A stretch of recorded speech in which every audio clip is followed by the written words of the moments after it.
Okay, so I'm live. We're here.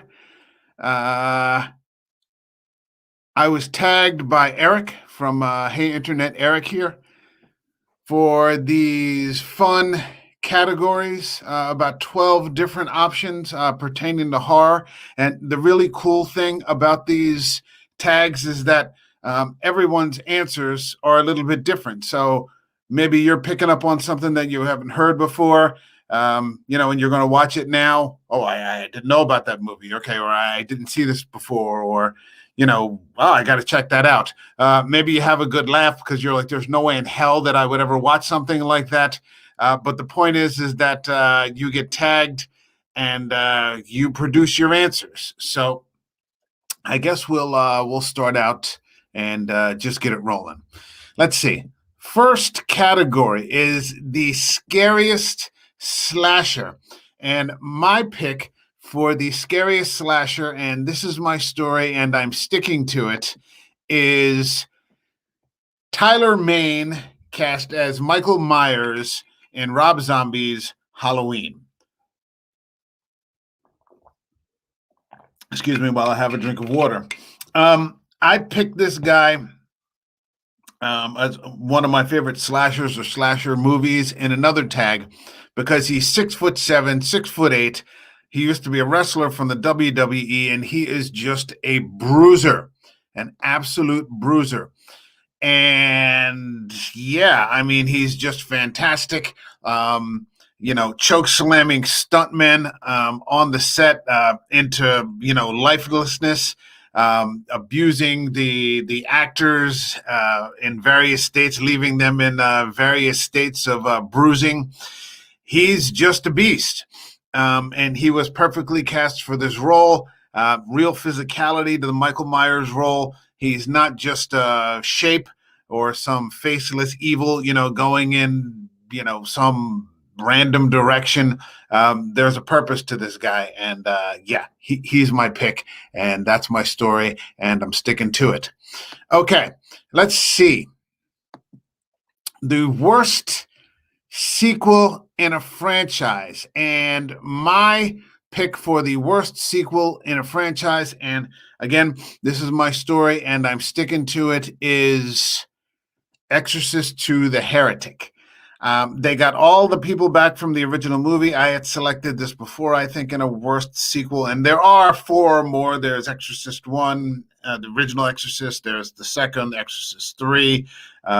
There's Exorcist: The Beginning, which I didn't like, but Dominion, which is a prequel in an art film directed by Paul Schrader, was a passable Exorcist, canon. And then, of course, the Fox series. But this, because of how far it has fallen from the first movie, it's the worst sequel that there is out there. And I really don't want to spend any time talking about it. Let's see who we got. Oh, Eric's here. All right. Let's see what you got. All right. So I'm going to show you. I'm going to show you my cards, man. All right. Let's keep it moving. Let's go. Horror movie you wished more people talked about. Okay.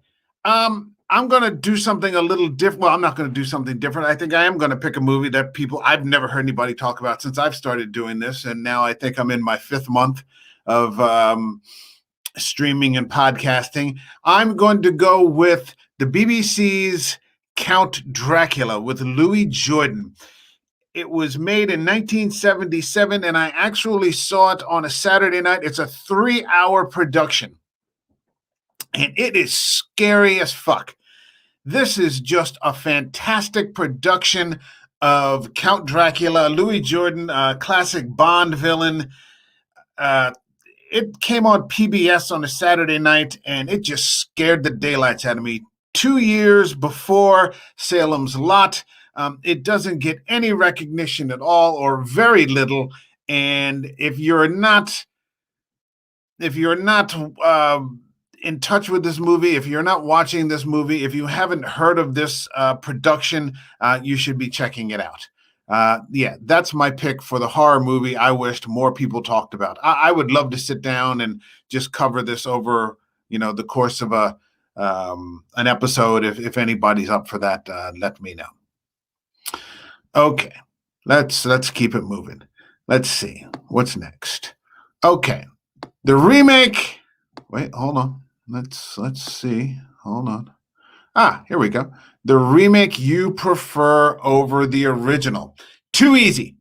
Too easy.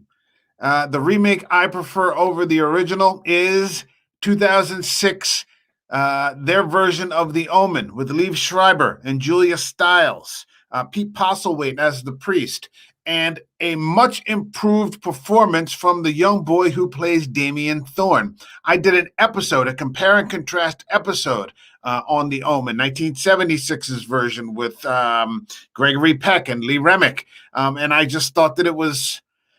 I thought it suffered from Exorcist hangover syndrome. For some reason, it was just out there because people were making Exorcist movies, and I guess the Amityville Horror came up next, and I just didn't find it to be scary at all. At that point, Gregory Peck was 60 years old, a bit much to be starring in that kind of movie. He's kind of at the point where he's a geezer. And this was just a much more frightening adaptation. This child was scary, and he could act, and the dream sequences with Julia Stiles and Liev Schreiber, who somehow intuit in their heart of hearts that something is dreadfully wrong with this boy who is in their home as their son. I thought it was much better than the first one, and I see no reason to change my mind about it. Hold on a second. Oh, Eric's back. Oh, the Omen remake finally gets some love. Absolutely, man. This is a fantastic movie. You know, I really don't understand why there's so... I mean, I guess the idea there's some creep factor to the first movie, but it's not scary. There are very few jump scares. I mean, the concept is kind of cool, but that second movie is scary. It's scary, and I'll watch anything with Pete Postlethwaite in it. So, yeah, I mean, you should all be checking that movie out. It's much better than the first one. And, yeah, that's all I have to say about that. Okay, horror movie that didn't live up to the hype. Let's see. Oh, hey, guess what? 1976's The Omen. Yeah, not scary. I sat there the other day and watched... what was it? The 100 scariest movie moments, and this movie is like in the top 20, and I'm like, why? The boy has no facial expressions in this movie. He's just, and I get it. I think at the time that he made this movie, he was 5. You know, and 5-year-olds really can't act. I mean, this requires way too much range for someone that young. If you were going to make a movie like this, you should be making it with someone who's maybe 10 or 12. Start out there like they did with the second movie, which I don't recall being particularly crazy about. I think William Holden was in it. And then the third movie, of course, with Sam Neill. I mean, I'm not going to criticize Sam Neill, so I haven't seen it in so long that, yeah. But yeah, this movie does not live up to the hype. I don't understand how people think that this is a scary movie. I just don't get it. Plus, in the second movie, Mia Farrow is the nanny, and Mia Farrow is just kind of scary to begin with. So, yeah, okay. That's it. Okay. Favorite horror animal. Next category, favorite horror animal. And this was just too easy. My pick for my favorite horror animal is Jones the fucking cat. Jones. Jones is the only survivor of all of those alien movies. Jones stayed in his cage. Jones didn't go exploring for aliens. He didn't go out there with a bunch of Marines and look for trouble. Jones stayed in his lane. He did Jones shit. He probably got people to fed him and clean up his poop afterwards. And Jones, to the best of my knowledge, is the only one that is a survivor from the original movie. Jones the cat. We could all learn something from Jones. And yeah, that works out just fine for me. No problem there with Mr. Jones. Okay. Next category. Favorite horror book that is not by Stephen King. And I started to go with Stoker's Dracula because, of course, Stoker's Dracula is just a fantastic book. And if you haven't read the original book, it's amazing. Everything is implied. It's through journal entries and letters and newspaper clippings. And, these things are happening that you, as the reader, understand by reading Dracula that, the everyday person in the story just doesn't understand. Let's see. You could have gone with Shelley's Frankenstein, which is, I think, an actually superior novel. And I think it was written almost 80 years prior to that. I've only read it one time, and I have to get back into reading that. There's tons of choices by Lovecraft or M.R. James. There's good stuff by Joe Hill. But my pick for this category, favorite horror book not written by Stephen King, is William Peter Blatty's Legion. William Peter Blatty is just, he was, rest in peace, William Peter Blatty, is just an amazing writer. He's not just a horror writer, he's a fantastic novelist. And his stories are beautiful and poignant, and they can be horrific, but they're also very sad. And this is just a completely worthy sequel to his original novel, The Exorcist, going 15 years after the end of the first novel. They're back in D.C. again, where the police officer, Lieutenant Kinderman, is trying to solve a series of murders that seems to be they seem to be committed by a serial killer who went to the electric chair quite a long time ago. It's metaphysical. It's gorgeous. It is scary. And if you haven't read any William Peter Blatty, I would strongly suggest you read The Exorcist one because that's very poignant and that's very sad, and it's also very beautiful in addition to also being horrific. But my favorite book of his is Legion. As this detective and some of the other characters that were left over from The Exorcist are still reeling from what happened all those years ago. Their lives haven't exactly gotten back on track. So that's it's probably my favorite horror novel period over anything I can think off the top of my head that King has written. Okay, so that's my pick. Wait, I got a comment here. Eric's back. Okay, love the choice and the reasons for Jones the cat. Yeah, man, Jones.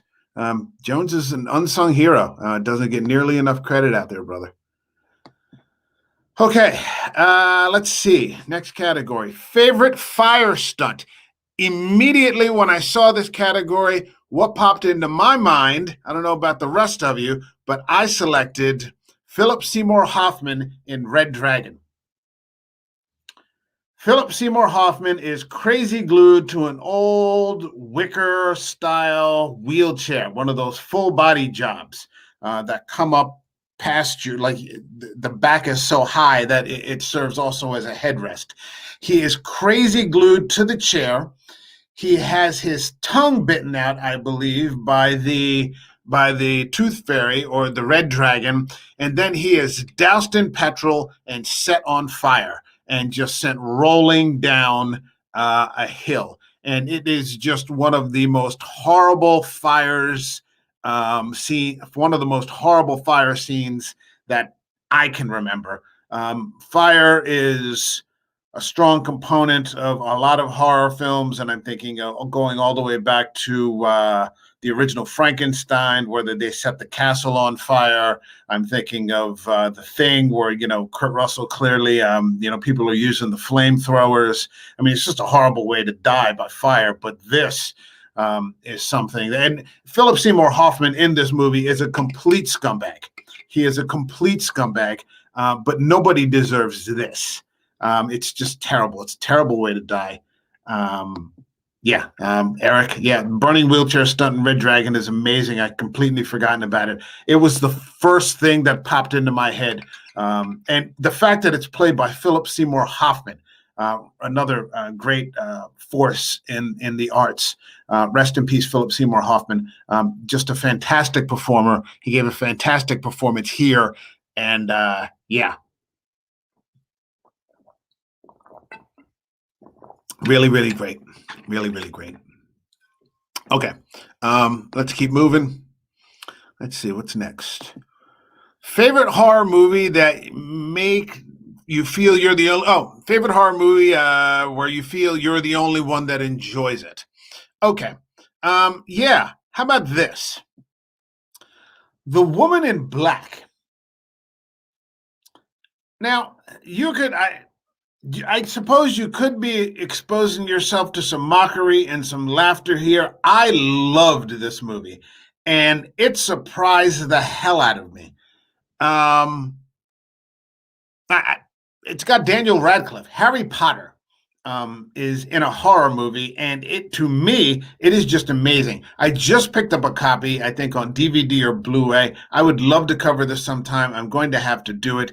It is one of the scariest damn ghost stories that I can remember. Now, at the time that I watched it, it was one of those things where like I was expecting nothing. And then all of a sudden I was like, holy shit, this is scary as fuck.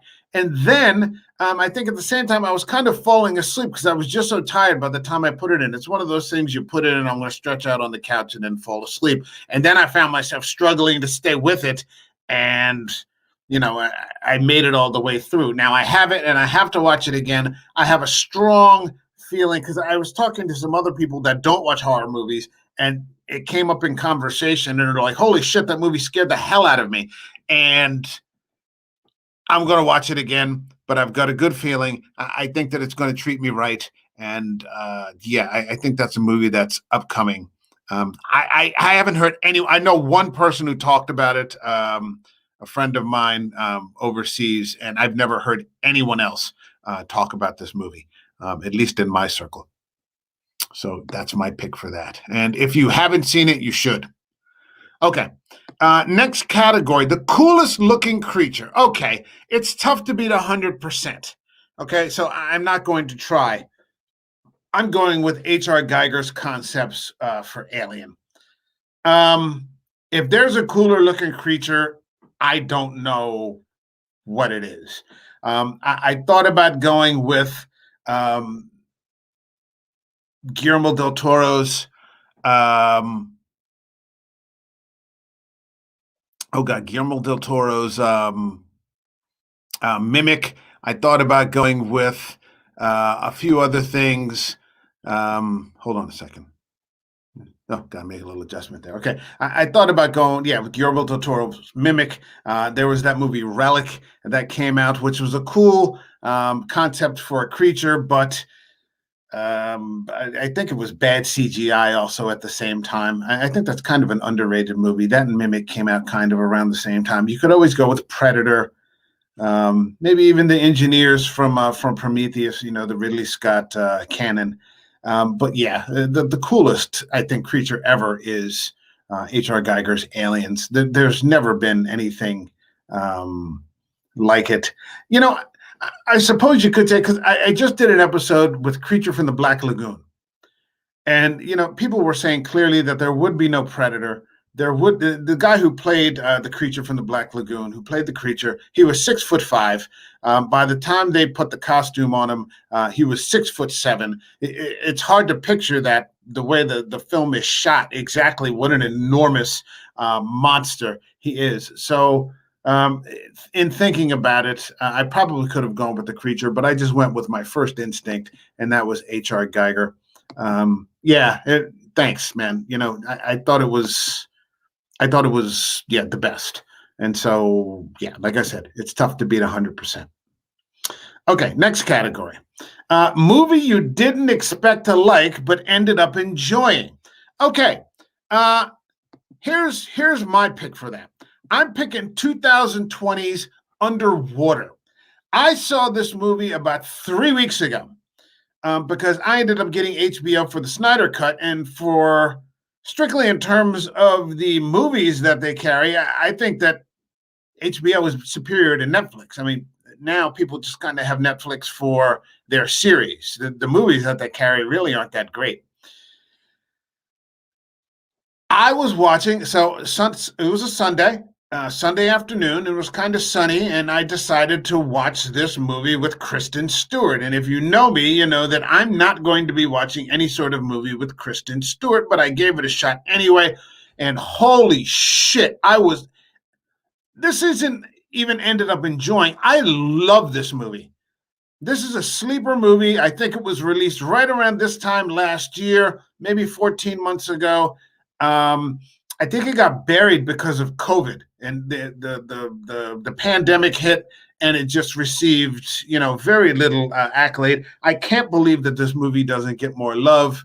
It is just an amazing, amazing movie.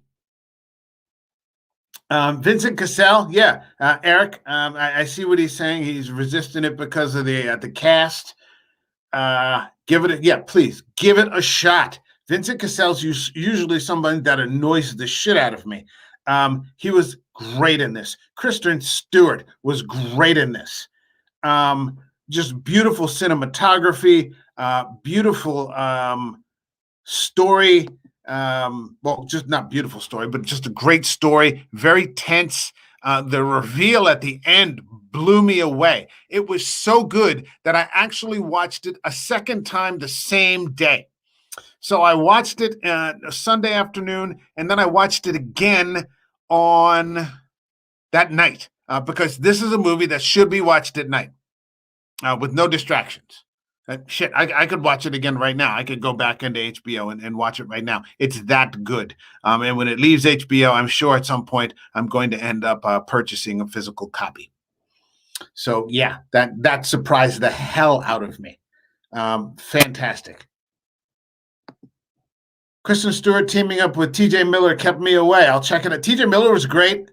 My understanding of Kristen Stewart, if you can't ignore the whole Twilight thing, is that she's actually quite a good actress. And they say she has another supernatural thriller, or maybe it's just a thriller, that's supposed to be 5-star called Personal Shopper. I haven't gotten around to watching it yet, but on the strength of what I saw in Underwater, I'm definitely going to be checking it out at the first possible chance, as soon as I get around to it. I got a backlog of movies that I got to catch up on and watch and rewatch, and for upcoming episodes. But the first time I have some free time coming up, I'm going to get around to Personal Shopper. And I think that leaves me with the last category, which is the most memorable ending. And this took me a minute, and then it just popped into my head. And yeah, I think I saw this ending when I was, oh God, well, I was very young. I saw it, and it scared the hell out of me. And it still freaks me out to this day. And that is Donald Sutherland at the end of Invasion of the Body Snatchers with Veronica Cartwright. Veronica Cartwright is just paralyzed with fear by the ending of this movie, by this scene right here, where she finds out that she is now the last person who has not become, a pod. And she thinks that Donald Sutherland is one of the people that that they're the last two people, and they've been in hiding. And finally, she runs into him at the end of the movie, and she approaches him, and she's so happy. And then the reveal comes that Donald Sutherland is no longer Donald Sutherland, and it is just one of the scariest things I've ever seen, especially at that age. I think I was under 10 years old when I saw that. And you're just, all right, now go to bed. And you're like, what? That scared the living hell out of me. So if you haven't seen Invasion of the Body Snatchers, the 1976 remake, it is completely worthwhile, will completely scare the hell out of you. Yeah. And Eric, yeah, Body Snatchers, still scary after all these years. Great choice for a memorable ending. When I pulled the photo, I actually went back into YouTube and found the ending, like the last 3 minutes, and it still freaks me out. And what freaks me out even worse is that at the end, it just goes straight to the credits with no music. It just ends, and it's just silence as the credit rolls. That scared the living hell out of me. Still scary today. So let's see. Oh, thank you. Thank you, man. Thanks for tagging me. These things are always fun. You know, um, at the first of the year, I said that I was going to be attempting to do some related work. And I said that I didn't want to do a podcast. And now, life sort of works itself out. Now I'm only doing this. And the other thing that I wanted to do, I haven't gotten around to yet. And I'm planning to start on that in the summertime. But this has just been a fantastic experience now. I'm in the 5th month, I think, of doing this, and I've learned so much. This is maybe my 3rd live stream, and it's just been fantastic. I feel that I've connected with some really cool people here, and that in many ways, this is kind of what the internet is supposed to be. It's supposed to be connecting people. Am I doing the Rogan podcast where I'm talking to the juggernauts of like every particular field? No, I'm not. Am I, doing the Jordan Peterson podcast where I'm, talking about things that are making connections? I'm like, how the hell do you see that? No, I'm not doing that. But I'm connecting with very cool people that otherwise, without the internet, I never would have had the opportunity to connect with. And this whole experience has just been a blessing so far. And I couldn't be happier that that this is happening, and I'm having a chance to do this, and it's really cool. So okay, that's my end of sermon. Let's see. Let's continue with some tags. I'm going to tag. Let's see. Who can I tag? Lights Out, foreign podcast. And I'm going to tag Horror Retrospective. And if you're wondering why I always tag Lights Out Horror Retrospective, it's because by the time I get tagged, all the other people that I know have been tagged. So I only know like 2 other people that never get tagged. So I just keep tagging them to keep them in the loop. Although I'm sure somebody else would get to it as well. Get to it quickly. All right. Thanks for stopping by. Thanks for your comments, Eric. Thank you again. If you check this on a replay, make sure to leave a comment, like the video, please. Subscribe if you feel it's worthy. And you all take care. I'll be back quite a bit this week. I've got content coming out tomorrow. I'm going to be covering Green Room. And then on Tuesday, I'm going to be live again. I'm going to be covering Dread with Trash Picture Show. And then on Wednesday, I'm going to be covering with the great and powerful Stephen Langford, a writer and producer for Creepshow. We're going to be covering Psycho. I'm very excited about that. I've got another episode coming up on Friday where we're going to be covering, I believe, The Wicker Man. So it's going to be a really great week. It's going to be a lot of talking, a lot of connecting, a lot of compare and contrast. And I'm looking forward to all of it. So you guys take care. Be good.